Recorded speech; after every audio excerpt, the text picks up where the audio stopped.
Students, this video lecture is the part of Frozen Public School Digital Learning Program, and today we continue our chapter, that is hydrogen. In our previous lecture, we discussed about the various chemical characteristics of the hydrogen and also talk about the uses of hydrogen and physical characteristics. Now today we discuss about the one of the chemical characteristic, that is hydride formation in a detail. And our lecture is end today with the types of hydrides. So see here, this is the part 4 of chapter hydrogen. What about the hydrides? So basically whatever study we done, what we got, hydrides are the chemical compound which are formed after reaction of hydrogen with any element. Element may be metal, it may be non-metal. Metal हो चाहे non metal हो, जब भी उसके साथ hydrogen react करेगा तो hydrides बनेगा. It may be NaH, it may be LiH, it may be CaH2 and lot of varieties of hydrides में भी दिया. आपको पता है वाटर भी एक हाइड्राइड्स है, यानी कि H2O भी आपका एक हाइड्राइड है, अमोनिया भी एक हाइड्राइड है. तो इस तरीके से आप इसको ध्यान रख सकते हैं. HCl भी आपका, इवन HCl यानी कि हाइड्रोक्लोरिक एसिड भी आपका एक हाइड्राइड है. बात करते हैं हाइड्राइड की क्लासिफिकेशन की. तो basically hydrates are classified into three category. One is ionic or saline, second is metallic, and third one is covalent or molecular hydrides. आयनिक और saline को जो है आयनिक क्यों बोला आपने? तो बेसिकली आयनिक, पहले तो ये बता दूं मैं आपको आयनिक हाइड्राइड्स आपके कैसे बनेंगे. Ionic hydrides are formed when a hydrogen react with the S block elements. S block के अंदर ग्रुप फर्स्ट, ग्रुप सेकंड के एलिमेंट आते हैं, यानी कि हलीना की रफ्ता फरियाद और बेटा मांगे कार स्कूटर बाप राजी, लाइक दैट. एंड मेटेलिक की बात करता हूं तो मेटेलिक के जितने भी हैं आपके, तो metallic hydrides are obtain when a hydrogen is react with the D block elements. D block elements के जब रिएक्ट करते हैं हाइड्रोजन के साथ, तो आपके जो है कहीं ना कहीं आपको मेटेलिक हाइड्राइड्स आपको देखने को मिलेंगे.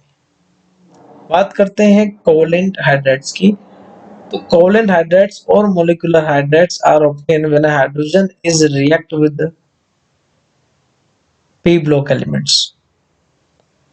क्या मुझे बता सकते हैं p block elements कहां से कहां स्टार्ट होते हैं? तो group 13 to group number 18 they all are consist of to p block elements. Group 13, 14, 15, 16, 17 और 18 यहां तक आपका p ब्लॉक होता है. p ब्लॉक के एलिमेंट अगर हाइड्रोजन के साथ रिएक्ट करते हैं तो कोवलेंट टाइप के हाइड्राइड्स मिलते हैं. अगर डी ब्लॉक एलिमेंट्स अगर आपके रिएक्ट करते हैं हाइड्रोजन के साथ तो मेटेलिक हाइड्राइड्स मिलते हैं. मेटेलिक को ही इंटरस्टिशियल के नाम से भी जाना जाता है. आयनिक को सेलाइन के नाम से जाना जाता है. और ये कब बनेंगे? जब एस ब्लॉक के एलिमेंट्स हाइड्रोजन के साथ रिएक्ट करेंगे. सुनिएगा ध्यान से. और यहाँ एग्जांपल्स मैंने इन सभी के दिए हुए हैं, एटलीस्ट वन एग्जांपल तो मैंने सभी का दिया ही है, आपको यहाँ से लर्न करना है.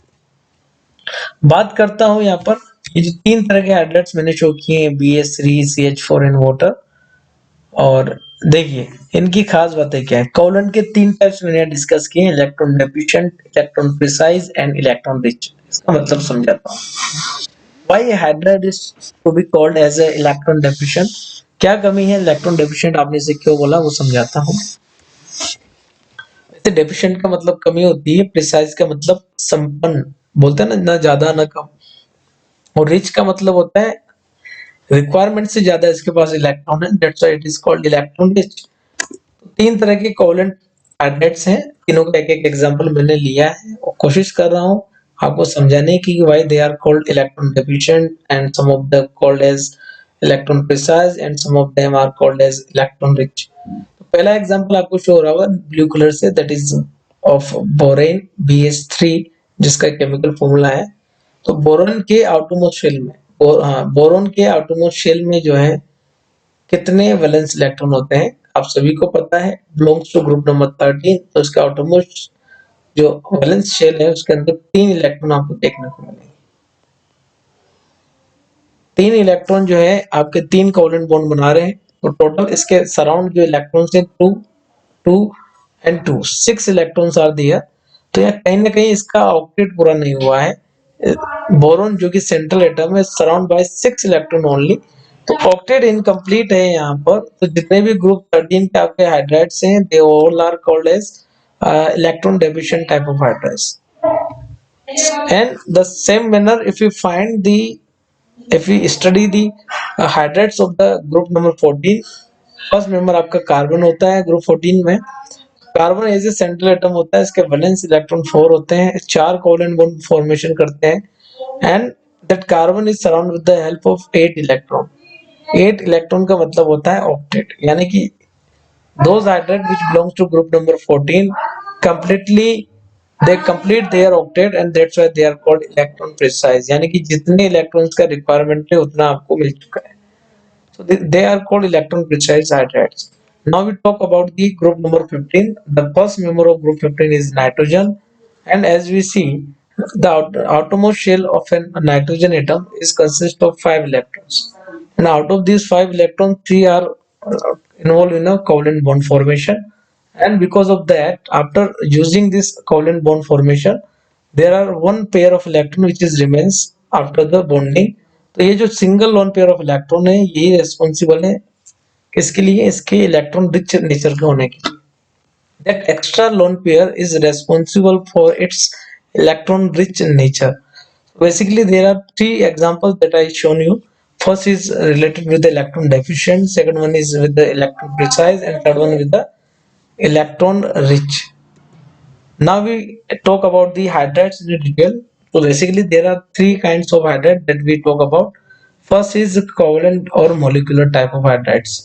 तो मैं डिस्कस कर चुका हूँ आपसे पहले कि form when P block elements, जो पी ब्लॉक एलिमेंट्स अगर वो रिएक्ट करते हैं हाइड्रोजन के साथ तो आपको जो है जो हाइड्राइड्स मिलेंगे दे आर कॉल्ड कोवेलेंट और molecular type of hydrides.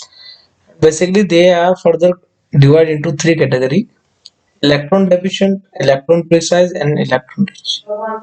What about the electron deficient? Because their octet is not complete here. What about the electron precise? So those hydrides where central atom is complete their octet, then they are called electron precise type of hydrides. Finally we talk about the electron rich hydrides. So electron rich hydrides जो है आपके group 15, 16, 17 और 18 आपके form करेंगे या कहीं ना कहीं सेंट्रल एटम का ऑक्टेट भी पूरा हो चुका है और साथ में उसके पास क्या बचे हुए हैं, लोन पेयर भी हैं। तो लोन पेयर आपके जैसे मैं बात करूं, we talk about the first member of the group 15 that is nitrogen. तो ammonia is a very suitable answer example है। तो अमोनिया के केस में नाइट्रोजन के ऊपर एक सिंगल लोन पेयर यहाँ बचता है। If you talk about the group number 16, तो ग्रुप नंबर 16 का पहला मेंबर आपका ऑक्सीजन होता है एंड अगर वो हाइड्राइड्स बना रहा है तो वो बनेगा water.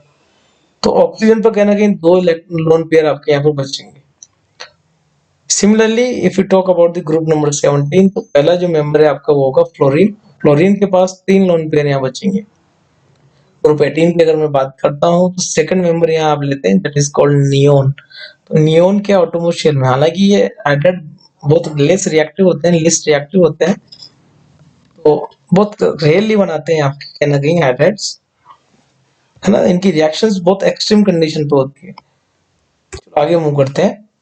So second type of hydrides that we discussed, that is ionic or saline hydrides. Why they are called ionic? Because there is a bond in between metal and hydrogen atom that is purely ionic, and because of that ionic bond or electrostatic force of attraction, तो आयनिक interaction जितने भी होते हैं उनकी वजह से उस compound का मेल्टिंग पॉइंट और बॉइलिंग पॉइंट दोनों बढ़ जाते हैं। कहने का मतलब ये है ionic hydrides are having very high melting and boiling points, तो इसका थोड़ा सा ध्यान रखिए।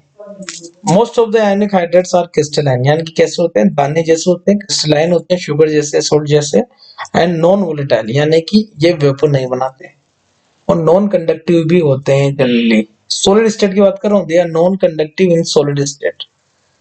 चलो बात करते हैं मेटेलिक और इंटरस्टिशियल हाइड्राइड्स की। तो मैं बोल रहा था आपसे these hydrides which are obtain when D block elements are react with hydrogen.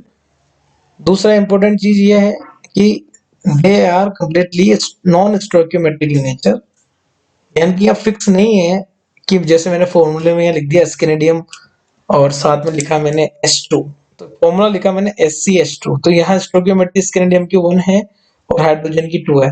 तो ऐसा कभी नहीं होगा कि ये ऐसा ही रहे स्टोइकियोमेट्री, कभी कभी ऐसा भी हो सकता है कि एस्केनेडियम 1 कंबाइन विद हाइड्रोजन 1.5, तो स्टोइकियोमेट्री कहीं ना कहीं चेंज हो सकती है, that's why they are called non stoichiometry होती है। They have high potential of the storage of the hydrogen. बेटा एक चीज आपको बता दूं मैं कि डी ब्लॉक एलिमेंट्स की साइज काफी ज्यादा बड़ी होती है, इनके बीच में गैप यानी कि इंटरस्टिक्स होते हैं, खाली जगह होती है, एंड दैट स्मॉल, यस, ये जो वैकेंट स्पेसेस हैं या गैप्स हैं that are later filled by small elements like hydrogen. तो हाइड्रोजन जैसे छोटे छोटे मॉलिक्यूल जो है उन गैप्स को ऑक्यूपाई कर लेते हैं, और उन गैप्स को जैसा आप बोलते हैं वैकेंट स्पेस, गैप और इंटरस्टिक्स। तो इंटरस्टिक्स की वजह से इनका नाम इंटरस्टिशियल पड़ा है। समझ रहे बात को?